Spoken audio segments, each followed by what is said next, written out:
चल फिर भी नहीं सकते।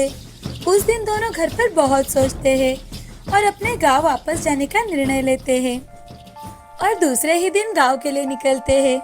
रास्ते से जाते वक्त सरिता लखन से, अजी एक बात कहूँ, माँ पिताजी की तबीयत ठीक नहीं रहती तो हम शहर से वापस तो आ गए, लेकिन गांव में हम क्या करेंगे?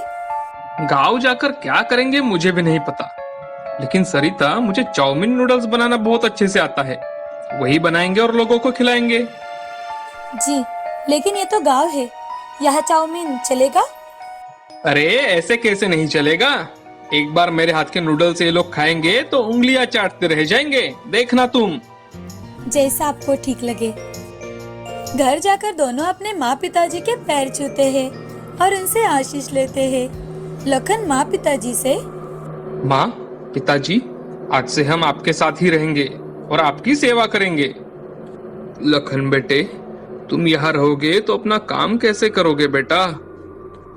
अरे पिताजी, आप उसकी चिंता मत कीजिए, मैं यहीं पर अपना काम शुरू कर रहा हूँ।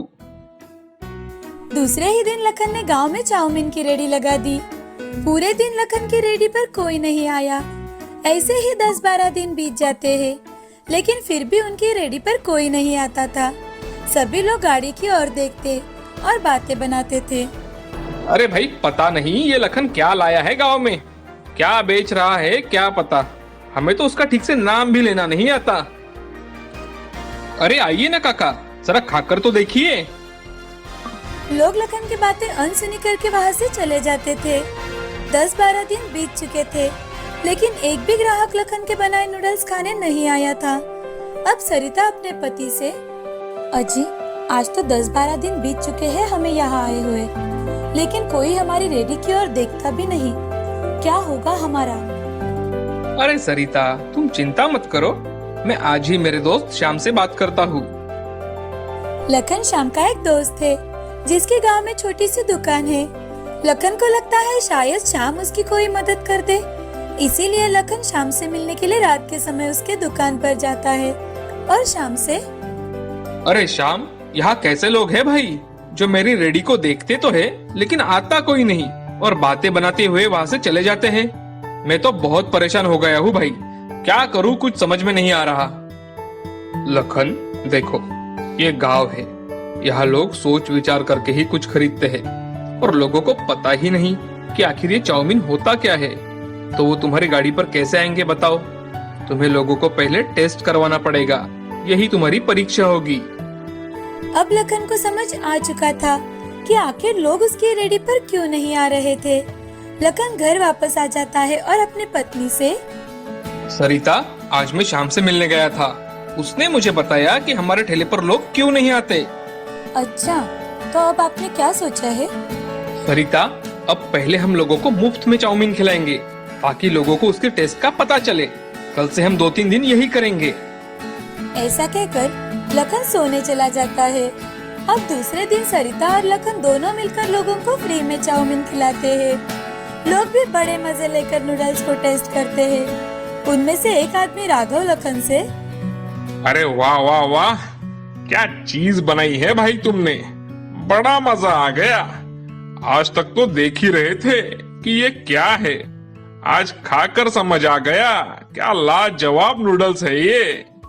उस दिन से लखन को तो जैसे लॉटरी लग गई थी, उसे बड़ा मुनाफा होने लगा था।